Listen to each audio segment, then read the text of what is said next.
There comes a morning, quiet, unfamiliar, strangely dense, when you wake not into the world, but into a kind of weight, a weight that does not come from your body, but seems to come from life itself. A morning where the sunlight feels indifferent, the air feels distant, and even the thought of rising feels like trying to lift an ocean. And you wonder, what is wrong with me today? But listen closely. There is a secret about these mornings, a truth whispered so softly that most people ignore it their entire lives. Life speaks loudest in the moments you cannot move. You see, there is a peculiar stillness that descends before great changes, a quiet rebellion that happens not outside you, but within you. And although the world will tell you, push through, discipline yourself, get up, there is something far older than discipline living inside you, something far wiser, gently refusing to obey. It feels like tiredness, it feels like heaviness, but it is neither. It is your soul putting its hand on your shoulder and saying, no, not this morning, not like this. Now, I am not speaking of the fatigue that comes after long nights or stressful days. No, I am speaking of that mysterious heaviness you cannot explain, that strange silence that settles in your bones, that moment where you feel frozen, not because you are weak, but because something inside you refuses to move one more inch toward a life that no longer feels true. And perhaps you have mistaken this for laziness.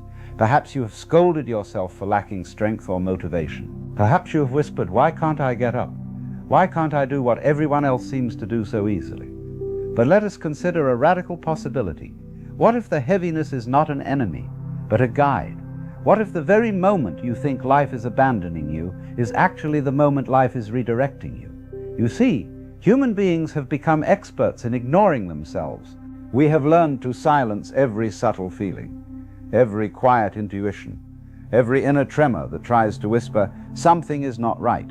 And when the soul gets tired of being ignored, it does not shout, it does not force, it simply withdraws. It takes away the one thing you cannot fake, your energy. And when energy disappears, movement disappears with it. And suddenly, you cannot rise, you cannot push, you cannot pretend. It is in these moments, these strange, motionless dawns, that life is saying, stop, you are not listening. You see, exhaustion is honest. It tells the truth, long before your mind is willing to hear it. The body grows heavy because the soul refuses to keep walking the same false direction. And this is the great secret of tiredness. Tiredness is the soul's way of turning your life back toward itself. No one teaches you this. Schools will not tell you. Workplaces cannot afford to tell you. Even your friends and family, though well-meaning, will often misunderstand. They might say, you need motivation, you need discipline, you need to try harder. But what if trying harder is the very thing breaking you? What if the real courage is not in forcing yourself to rise, but in learning to listen to the heaviness that wants you to pause? Because that heaviness, my friend, is not a collapse. It is a conversation, a threshold, a beginning disguised as an ending. It is life tapping you on the shoulder and saying, you have carried something for too long. You have ignored something essential. You have drifted too far from your own rhythm. And so before we go any further, ask yourself a gentle question, one that may change everything. What if my inability to rise is the first honest moment I've had in a very long time? If you can sit with that question without shame, without judgment, without rushing to fix yourself, you will begin to hear the deeper voice beneath the tiredness, a voice older than your name, older than your habits, older than your obligations. A voice that says, this stillness is not your end. It is the beginning of being true to yourself. Have you ever noticed that life rarely shouts?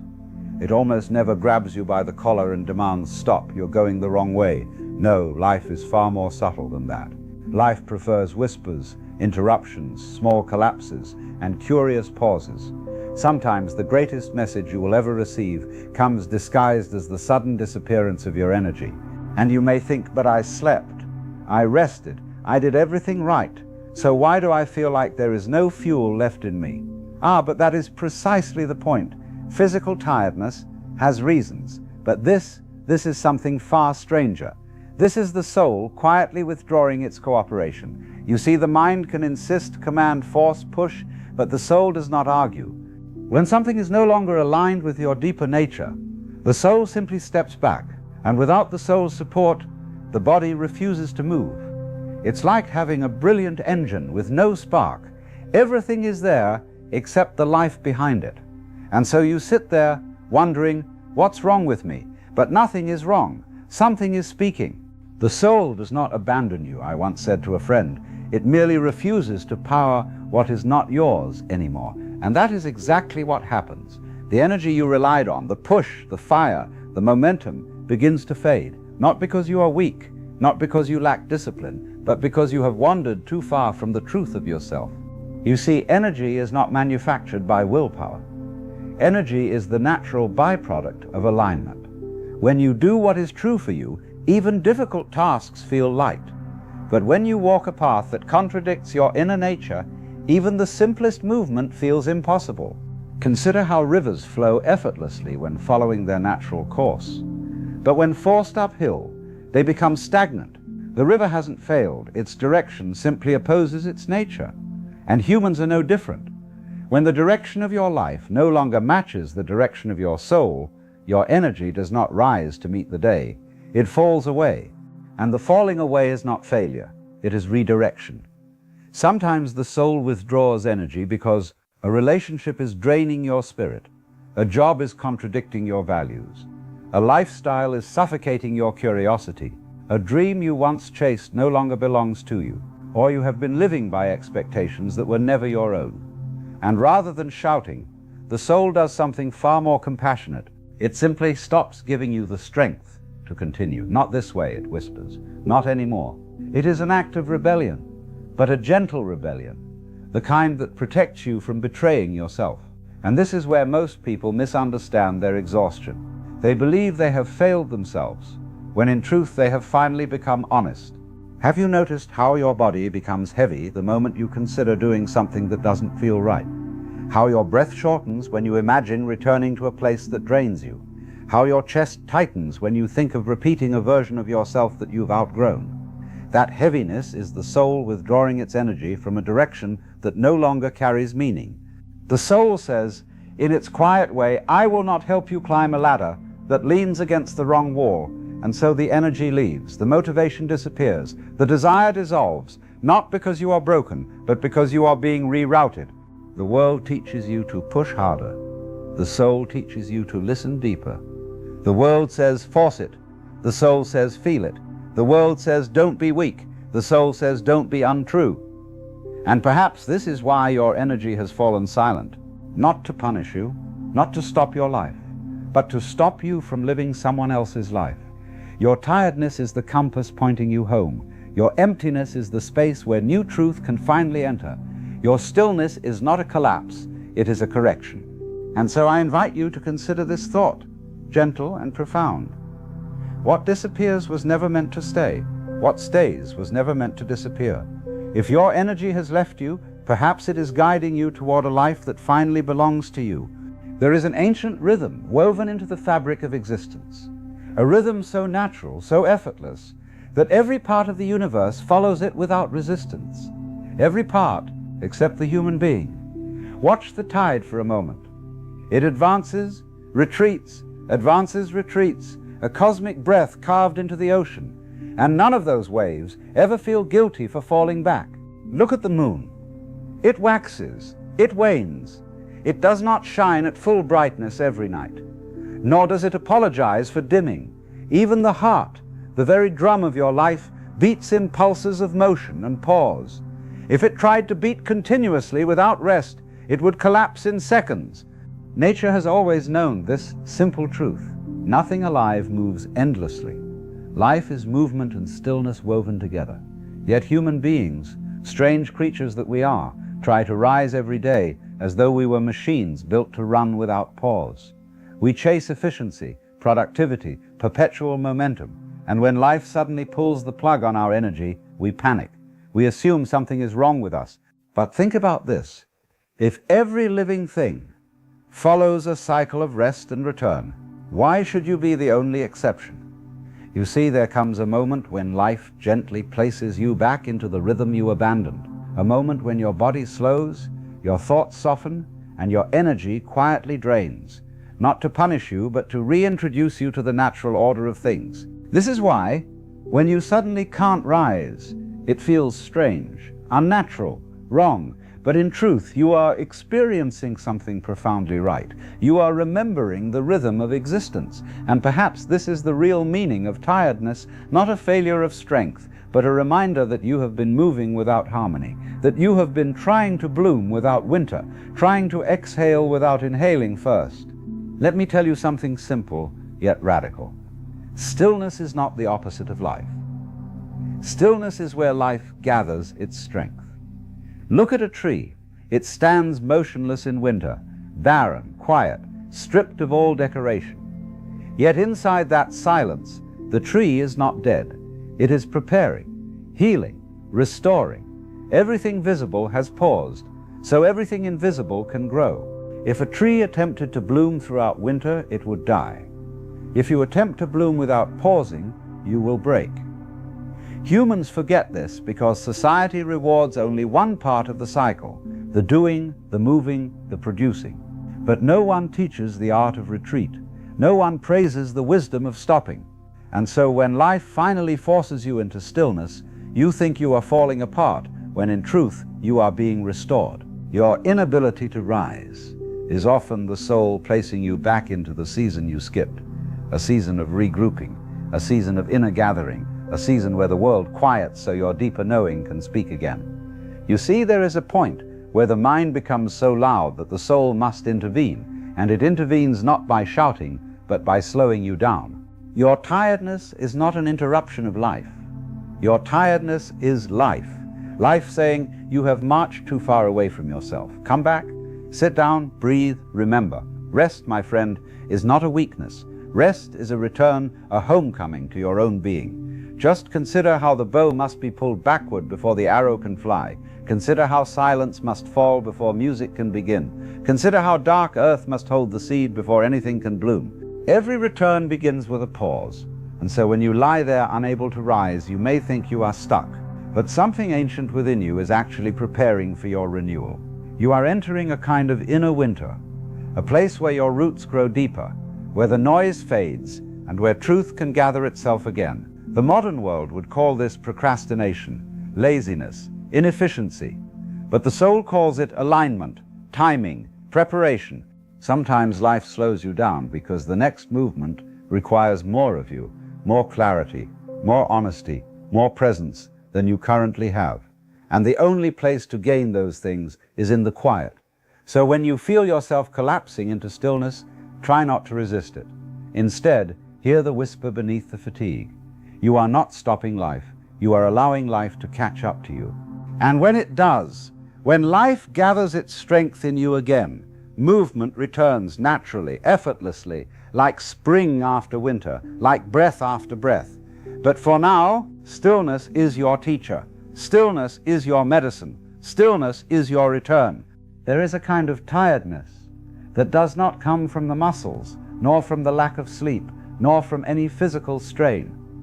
It is a tiredness that seems to radiate from a place far beneath the surface, a heaviness you cannot quite name, yet cannot escape. Have you ever felt that? A kind of invisible weight pressing on your chest, slowing your steps, dimming your inner fire, even though nothing should be wrong. But something is wrong. Something you've carried for so long that you've forgotten it, even has a weight. You see, every human being carries two selves. The self the world sees, the one who performs, pleases, smiles, agrees, and the self the soul knows, the honest one, the quiet one, the one that aches to be real, and the strange heaviness you feel often comes from living too long as the first, while ignoring the second. Let's be honest, most people live carrying expectations that were never theirs, roles they never chose, fears they inherited, stories someone else wrote for them. And each of these invisible burdens wraps itself around the spirit, like layers of wet cloth, not enough to drown you immediately, but enough to drain you slowly. You carry the pressure to be reliable. You carry the fear of disappointing others. You carry the persona you worked so hard to build. You carry the unresolved memories you never allowed yourself to mourn. You carry the guilt of moments you didn't deserve guilt for. You carry the past versions of yourself that you've outgrown but still perform. No wonder you're tired. The soul grows weary long before the body collapses. I once said that people don't suffer because life is hard. They suffer because they drag their past like a shadow that never learned to lie down. And that is exactly what happens when the unseen self becomes too heavy. Your tiredness becomes a collapse of pretense, a moment where the inner world refuses to keep carrying what is false. The body says, I cannot lift this anymore. The soul says, I will not lift this anymore. And suddenly you find yourself unable to rise, not out of weakness, but out of truth, because somewhere inside you, something essential has reached its limit. You see, human beings are incredibly good at adding more to their lives, more responsibilities, more expectations, more noise. But they are terrible at letting things go. We accumulate emotional clutter the way a ship gathers barnacles, slowly, subtly, invisibly, until one day the ship feels impossibly heavy. And the weight doesn't come from who you are, it comes from who you no longer are. All the versions of you that stayed out of politeness, all the dreams that no longer fit, all the identities that once protected you but now suffocate you, all the emotions you swallowed because there was no safe place to let them out. The soul can only carry so much before it says enough. And your inability to rise is not a breakdown, it is a breakthrough beginning in the only way the soul knows how, by refusing to carry the burden any further. Ask yourself something gentle, something courageous. What have I been holding that no longer belongs to me? You might be surprised by the answer. Perhaps it is a role that once gave you meaning but now drains you. Perhaps it is a relationship where you shrink yourself to keep the peace. Perhaps it is a standard of perfection that has never made you happy. Perhaps it is the image of a life you thought you wanted before you truly knew yourself. Whatever it is, that hidden weight is what your soul is refusing to lift now. And the refusal is sacred, because the exhaustion you feel is not a sign that you are failing. It is a sign that something deeper in you is trying to emerge. Imagine a snake trying to move without shedding its old skin. It would suffocate under the weight of what is no longer alive. Your heaviness is the same. It is the signal that the old self cannot come with you where you are going next. And so life forces you into stillness, not as punishment, but as liberation. You cannot rise, life says, because you cannot rise as the person you were pretending to be. This heaviness you feel is not the end of you, it is the release of everything that is not truly you. In this pause, the unseen self begins to unravel, and the soul finally begins to breathe. There comes a certain moment in every person's life when the path beneath their feet begins to feel strangely foreign. The steps become heavier, the air becomes thicker, and each movement feels like walking upstream through a river that keeps insisting, not this way. You may think you're simply tired, you may think you're unmotivated, you may think you're failing at being strong, but what you are actually experiencing is something far more intelligent, far more instinctive than the mind ever gives you credit for. You are feeling the quiet rebellion of the soul. For you see, the soul is not obedient in the way the mind is. The mind can be trained to follow rules, conditioned by society, molded by expectations, but the soul is wild. The soul does not negotiate, does not pretend, does not lie. The soul will walk with you only as long as the direction is true. And the moment your steps begin to wander away from your deeper nature, even if you don't consciously notice it, the soul begins to withdraw, not dramatically, not violently, just quietly, as if dimming the lights in a room you no longer belong in. That heaviness you feel when you try to get up, that sudden loss of energy at the exact moment you think about returning to a certain place, a certain task, or a certain identity, that is the soul saying, I'm not going there, and if you try to drag me, I will stop moving entirely. This is why the body becomes heavy. This is why the mind becomes foggy. This is why your motivation dissolves the moment you force yourself in the wrong direction. It is not failure, it is refusal, a sacred instinctive refusal to betray yourself. You see, you can deceive your mind for years. You can convince yourself that a job is good enough, that a relationship is fine, that a lifestyle is normal, that a dream is practical. You can rationalize away every discomfort with the sharp logic of adulthood. But the soul is not fooled by practicality. The soul knows only truth. And when you wander too far from that truth, the soul does not argue, it rebels, not with noise, but with silence. not with force, but with stillness, not with anger, but with absence. The soul's rebellion is gentle, I once said to a student, but it is absolute. This rebellion shows up in the smallest of ways: the sudden dread you feel on Sunday night, the confusion that appears out of nowhere, the desire to escape without knowing where, the strange longing you cannot put into words, the way every step forward feels like sinking into mud. These are not coincidences. These are the warning signs of a life misaligned. When you are moving in the wrong direction, your soul becomes the resistance. When you are moving in the right direction, your soul becomes the wind. Think back to the moments when you felt truly alive, even if only for a second. What did they have in common? A sense of ease, a sense of flow, a sense of being carried rather than pushed. That is what happens when the soul says yes. But when the soul says no, everything becomes heavy. Imagine trying to sail with your anchor still buried in the sand. That is what it feels like to continue on a path your deeper self has already abandoned. And so your tiredness becomes a form of protection. It keeps you from running toward a future that does not belong to you. It keeps you from forcing yourself into shapes that no longer fit. It keeps you from repeating patterns that have already fulfilled their purpose.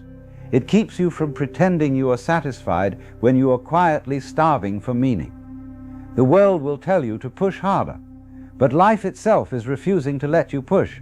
The world will say, don't be weak, but the soul whispers, do not be false. And if you listen closely, beneath the exhaustion, beneath the frustration, beneath the guilt, you will hear a message: you have outgrown this path.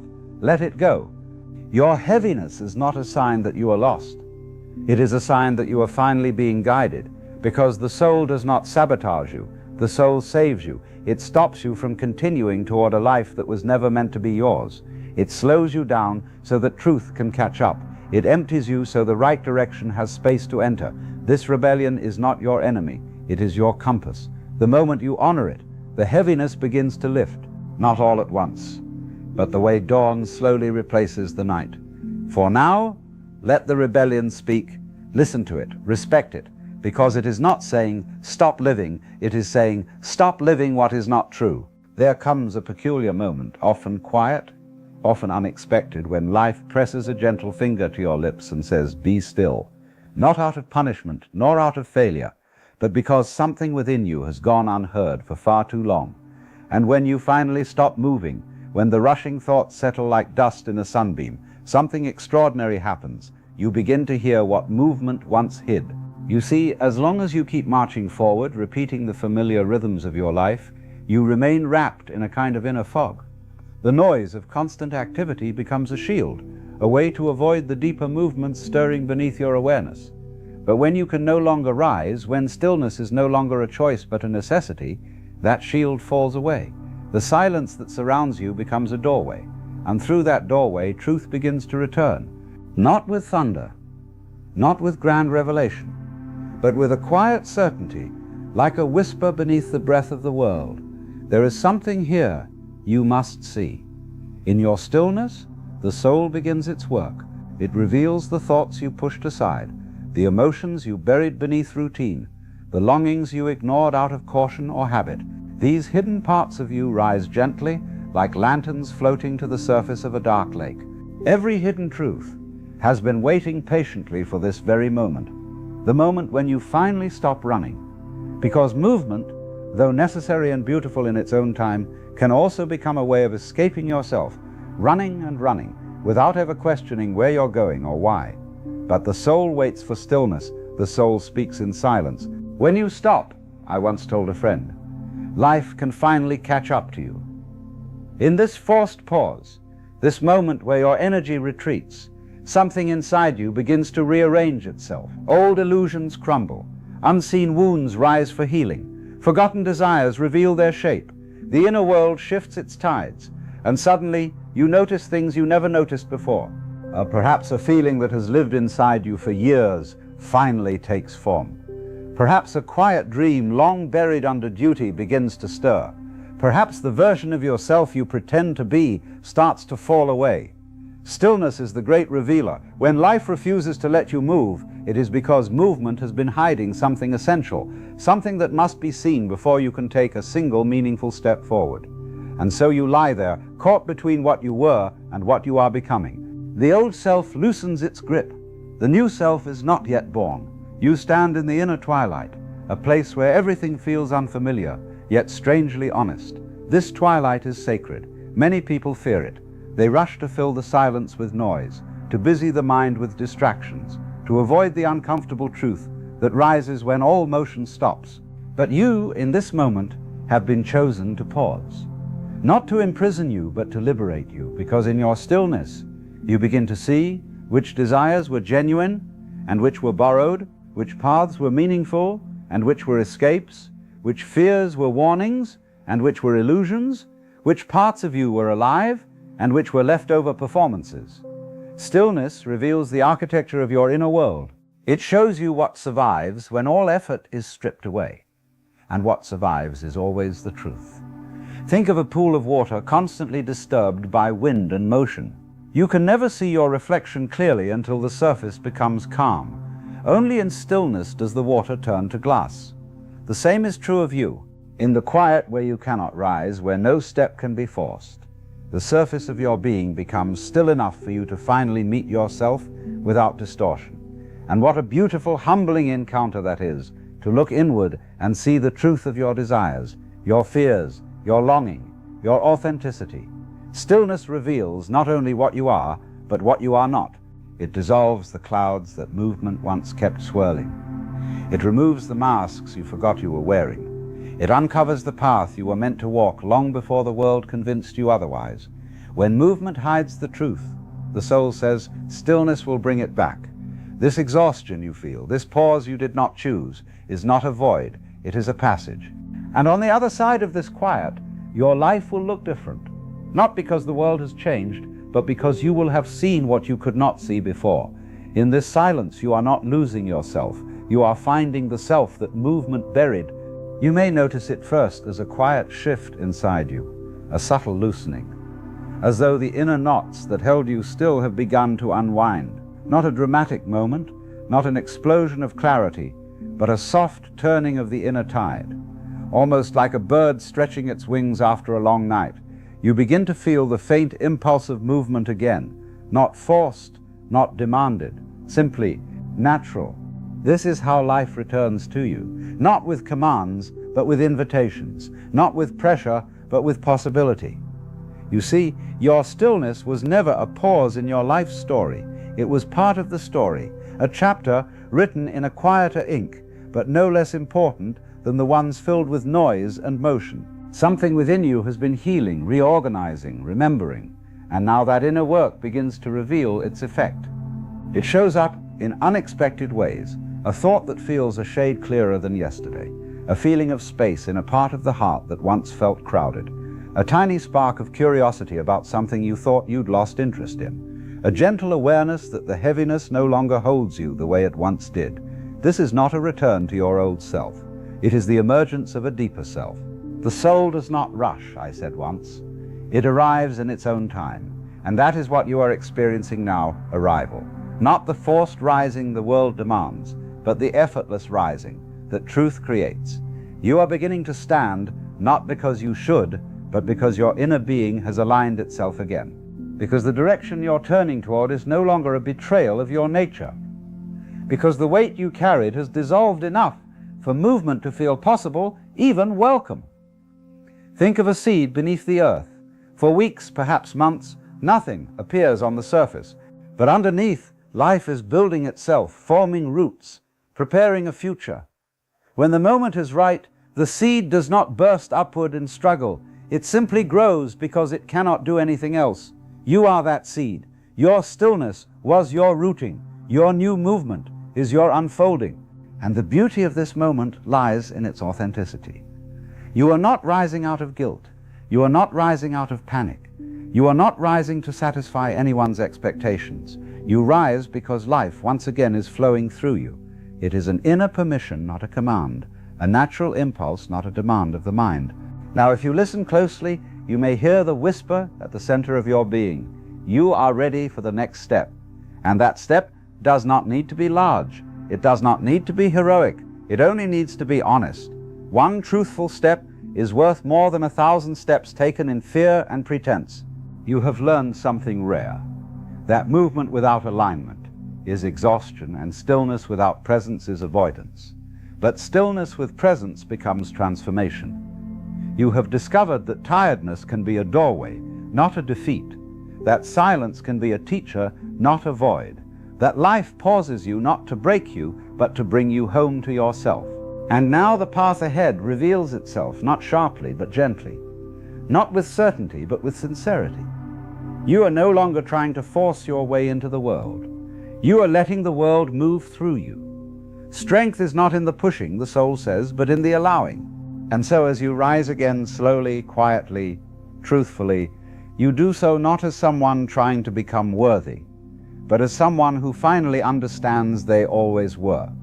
You do not rise with the weight of who you were. You rise with the clarity of who you are becoming. Life is ready to move in you again, and you are ready to move with it. This is your return, not to your old life, but to your true rhythm, not to your old strength, but to a deeper, more sincere strength that grows from within. And when you take your next step, however small, however simple, you will feel the unmistakable truth. You are not rising by force. You are rising because you are aligned. You are rising because it is time.